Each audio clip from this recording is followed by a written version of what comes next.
নমস্কার বন্ধুরা, রান্না করব চিংড়ি মাছের দো পেঁয়াজা। চিংড়ি মাছ ভালো করে ধুয়ে লবণ, হলুদ, লঙ্কার গুঁড়ো দিয়ে কিছুক্ষণ মাখিয়ে রাখলাম। তারপর কড়াতে তেল দিয়ে সেই মাছগুলো ভেজে নিলাম একটা আলু ভাজা হয়ে গেলে এরপরে কড়াতে দিয়ে দিলাম কিউব করা পেঁয়াজ।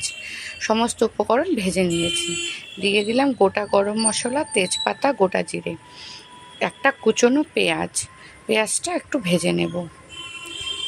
তারপর দিয়ে দিলাম একটা টমেটো, কয়েকটা লঙ্কা। আবার সবগুলো একটু ভেজে নেব। ভাজা হয়ে গেছে, এবারে দিয়ে দেব গুঁড়ো মশলা, লঙ্কা গুঁড়ো, হলুদ গুঁড়ো, জিরা গুঁড়ো আর লবণ পরিমাণ মতো, যে যার স্বাদ অনুযায়ী দেবেন। একটু জল দিয়ে মশলাগুলো ভালো করে কষিয়ে নেব। মশলা কষানো হয়ে গেছে, দিয়ে দিলাম ভেজে রাখা আলু। আবার একটু মশলাগুলো ভেজে নেব। মশলাটা ভাজা হয়ে গেছে, দিয়ে দেব পরিমাণ মতো